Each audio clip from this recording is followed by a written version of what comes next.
Okay, abusuya be makwa ba sonko so adeba POG Media so abusuya yembonra eye yensem no John Dramani Mahama ebe announce eye eka ECG for ede during Akuffo's tenure na abusuya okase Ghana deka 88 billion Ghana cedis abusuya ene lawyer M.Kpebu ababonten ababe drop a hot expose about a car NPP amanyuko no ebrugu na Dr.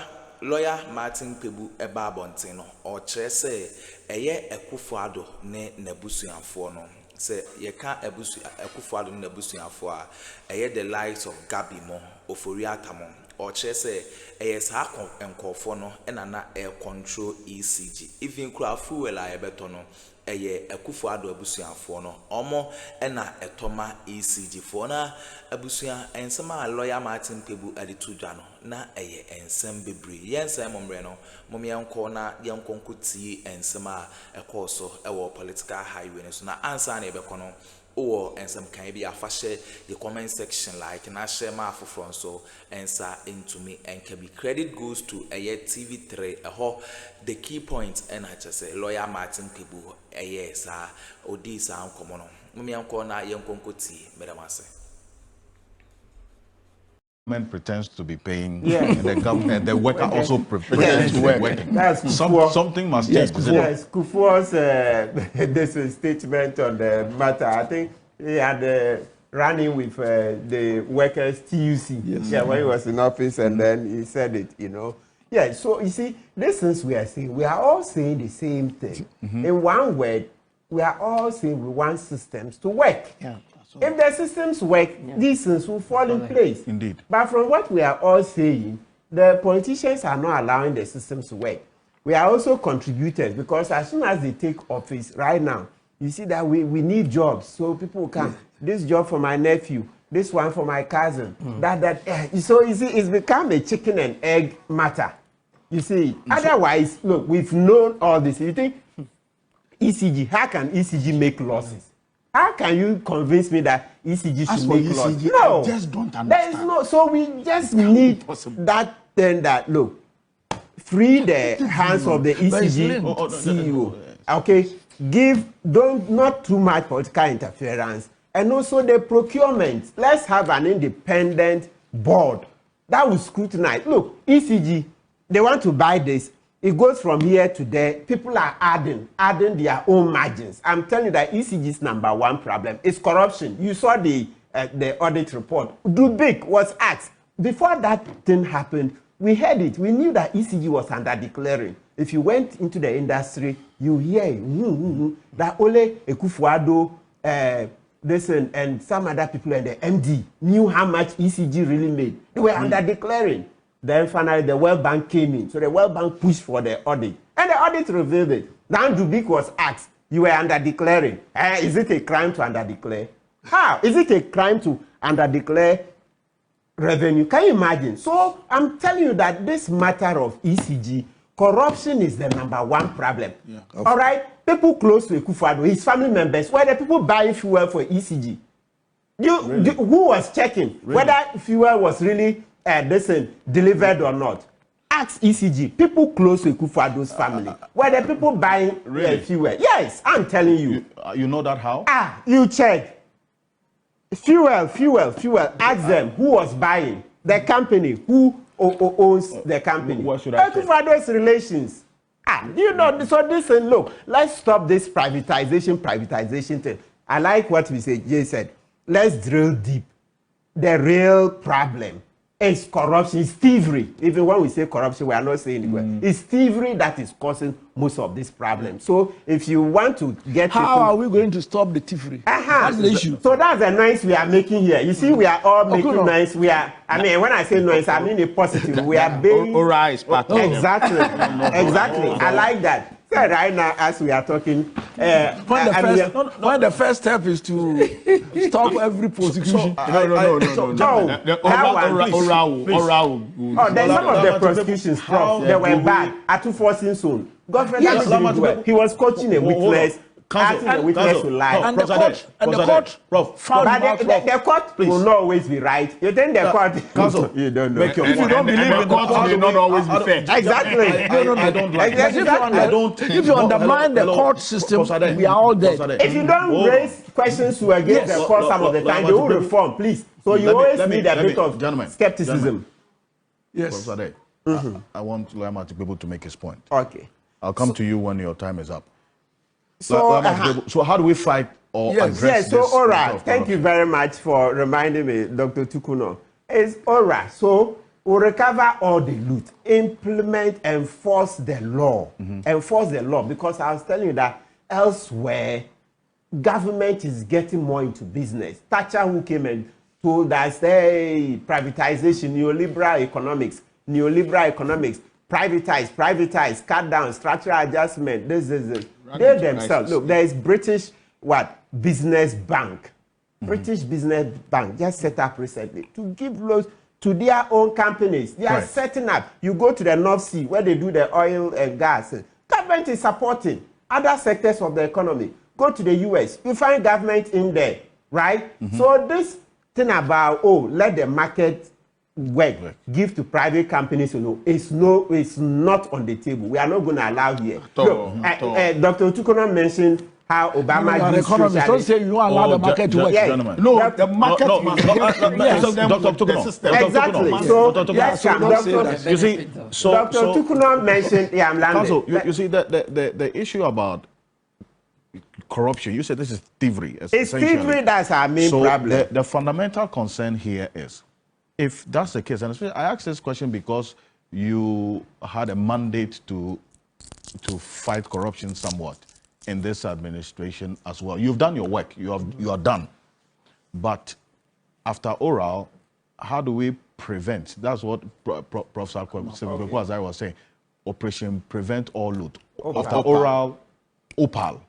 How do you expect this corruption or thievery to be fought by this administration in the coming days? Good. So we've started, right? That's what we are doing around this table. Sunshine campaign. Exactly. Naming and shaming, and even for those with no name, by constantly saying that, no, we want to fight corruption. Corruption has no place in our society. It's part of the fight, because so basically I keep telling some people that we are also preaching here, preaching to ourselves and preaching to our audience that let's stop, because corruption has destroyed us for far too long, right? That's one. Then two, you see the investigations that are ongoing. Earlier on today, we mentioned Gift Owari answering questions. Professor Akuffo went in earlier. He and Joe Gatti, Joe Gatti, former railway minister, and those people. They are also answering questions on the Phantom Sky Train, the Sky Train that never came. And yet we paid $2 million. Can you imagine? So they are answering questions. There are more cases, right? More cases. So that is it. Investigations and prosecutions. So we are doing the normal things that are to be done. And if we did those right, we would make a lot of progress, right? So tying all of this in, what we're saying is that, please, it's not esoteric. Our main problem is thievery and the political patronage. These are the things. Thievery and political patronage. If we were to do the right things, we would make progress. I mean, ECG can't make such losses. You see, one of the cases that Ufuriata is wanted for, there was a company that ECG had engaged to help reduce the losses. And it's one of the areas of OSPs investigating on corruption. Corruption came in there. A company brought in to help reduce ECG's losses. Then that company said corruption. You see that it's just like UK. There was this anti-corruption minister, Tulip, about a month and a half ago. Tulip was appointed as anti-corruption minister. She herself, it turned out that she was linked to Sheikh Hasina, the Bangladeshi former prime minister, blah, blah. Long story short, they thought that no, there was corruption around her. She herself had to leave.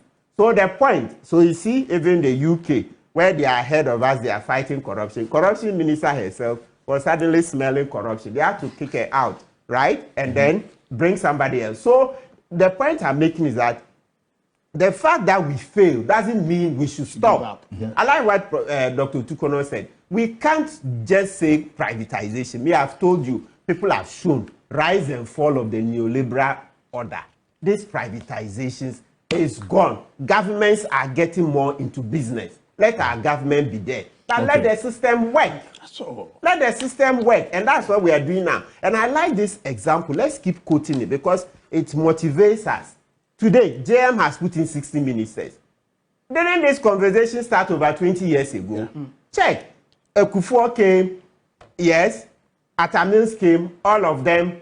Then gradually there were promises. But today, JM is delivered it. Yes. At least the fact that the main ministers is 60.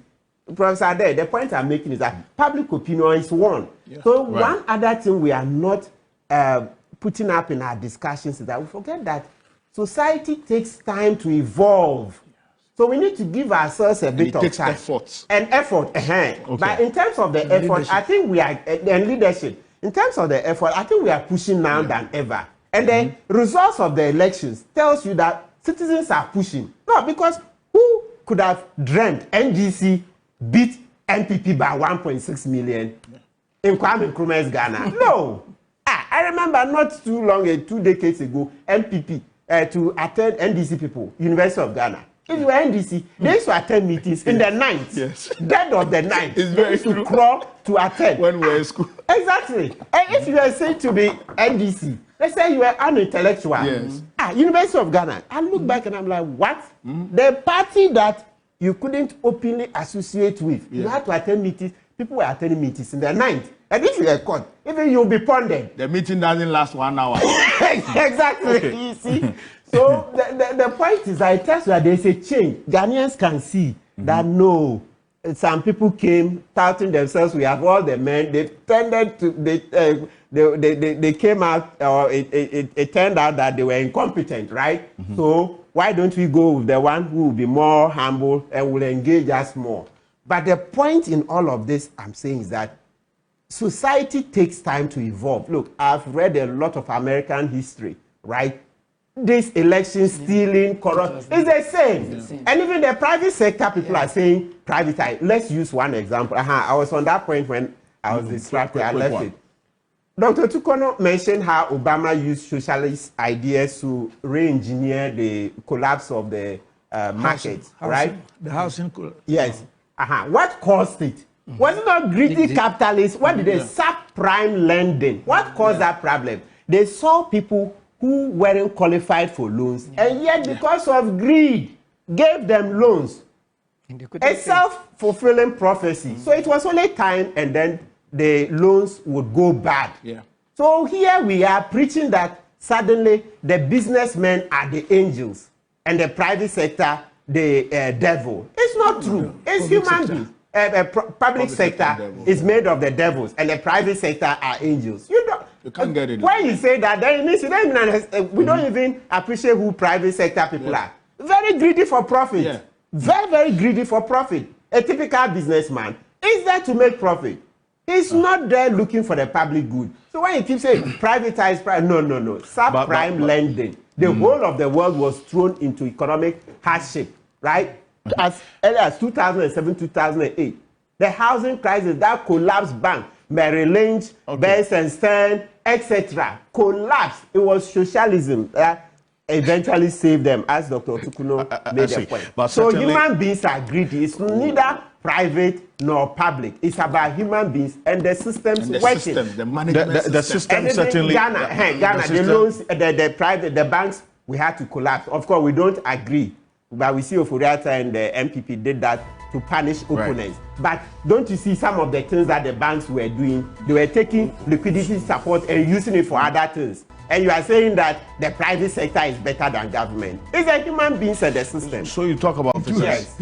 I say everybody. Is it the same as what we've been advocating for? What you hear the president talk about? No, it doesn't appear so. Dr. Tukono, maybe you can clarify. You see, the code of conduct we are talking about is the one that the IMF made a conditionality. Okay, you are talking about the law. Okay. The contents can be the same, but the difference is that when the law will be more biting.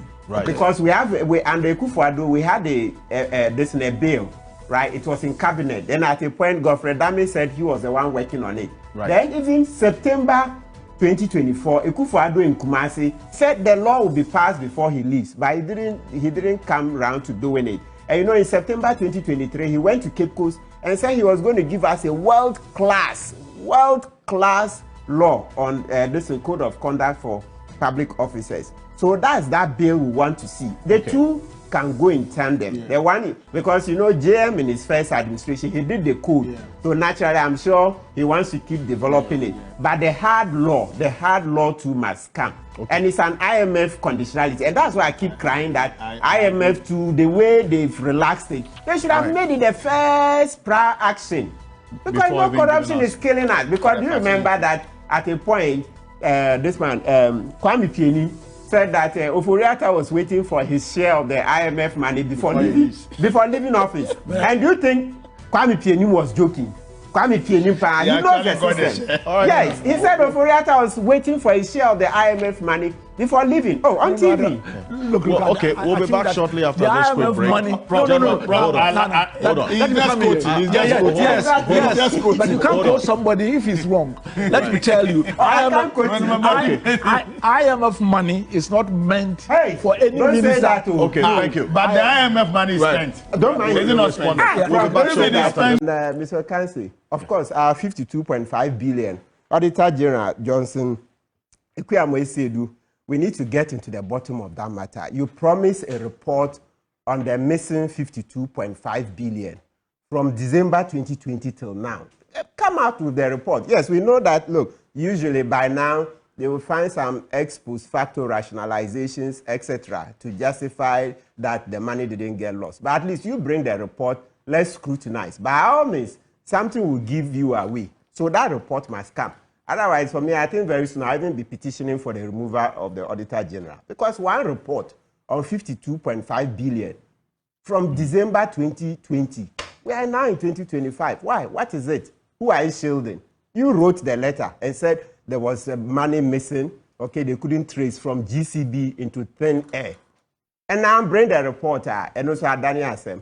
Come on, let's get into it. Mr. Kansi, finally, our Greek matter, that yes, I've seen that we'll be coming to it, the president's speech, yes. But we want to remind our young people that look, we all have to get into agriculture. We have to Operation Feed Yourself. I think the president gave it a new name.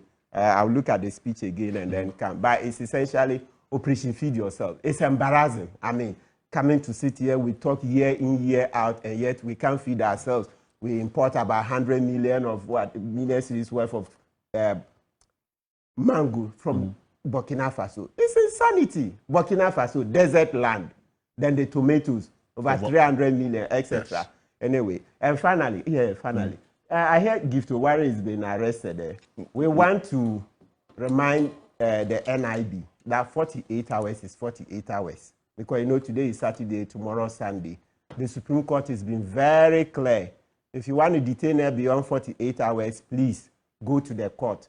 There is a way. The Chief Justice, Eni Yeboah, gave the circular in 2020, sometime in 2020, on how to do it. You go and see the registrar. Tomorrow, there will be a judge for you. You don't even need to get to the 48 hours. That's very clear. Even on Sunday, the court will sit. Yes.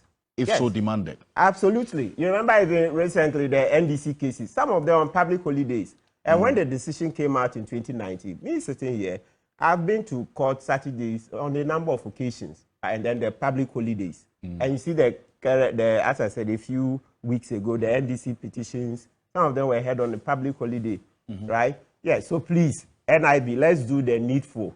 If you intend to keep Gift Owari beyond 48 hours, then today, I even prefer that go today, because the Supreme Court said, don't wait till you are getting to the 48 hours, because sometimes when you're planning that, okay, I have 2 hours more to go, so that's the time you start preparing, something may happen and you'll be late. The moment it goes beyond the 48 hours, you are in breach of the law. Very, very clear. They say 48 hours is 48 hours. That was so for Akuffo's valedictory judgment. That's the last judgment before she left, she retired as a Chief Justice and Supreme Court judge. So please, let's try and work within the timelines. 48 hours doesn't mean that wait after 48 hours, then now you're prepared to go to court. No, it says within. If you arrest somebody, that's Article 14, Clause 3. If you arrest somebody, then, or a suspect, whether suspect or the person is accused at that time, and there are differences, and you want to detain the person beyond 48 hours, then make sure that you go to court within, please, with all the energy I can master, go to court within the 48 hours, please. Not after the 48 hours. And the more you wait and think that, oh, I'll get him before the 48 hour, if something happens and then you don't find the court early enough and it goes beyond, it's a breach of the law. Gift-Owari can sue you, and I'll be happy to represent her. Once it's 48 hours, that one, as citizens, we all must jump in, right? Because we don't know tomorrow. So you'll be happy to represent Gift-Owari? Oh, yes, if once it's 48 hours. 48 hours. Yeah. If NIB breaches it, that one, let's not play. Yes, the fact that I want her to face justice doesn't mean that we should keep her beyond 48 hours. No, that one, let's not do that. It's not worth it. I mean, she has come into the country. If she intended to abscond, I'm sure she wouldn't have come back. So once she has come in, let 48 hours be 48 hours. And it applies to all of them.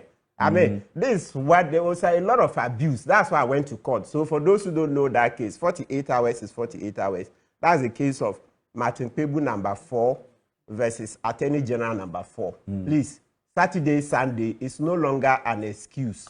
The courts will open. So previously they used to say because it's a weekend, when they arrest you on Friday, they keep you till Monday. Yeah, it's long gone. That big man. You challenge the law. Absolutely. And you got judgment in your favor. Well, it's for the people of Ghana. I always say the Supreme Court is a policy court. So when you go, they look at the case. It's not even your English. You know, sometimes it's an irony. Sometimes you go back and read what you wrote and say, how did I write this? Because you are not happy with the choice of words. Sometimes there are a few typos here and there. But it's a policy court, so they look beyond even the lawyer's abilities. So it doesn't matter. Sometimes your language may not be that perfect or up to scratch, but they look at it. Because even in India, and they've said it in our courts here, a lay citizen can just get up and write about a constitutional problem to their constitutional court. It's a letter. Yes, that's the form they do. You write, dear Chief Justice, there is this and this and this problem. Express yourself. When they read it and they see the problem, then they put together the brief.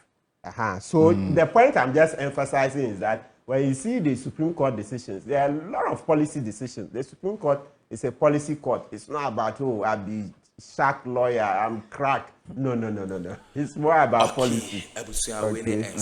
Now, so that political highway. So lawyer M.Kpebu and yet in catch or expose NPP Amanyuko no left, right, center back. Akuffo ne nebusuya for the Achim mafias ne Prime Minister Gabby Mo.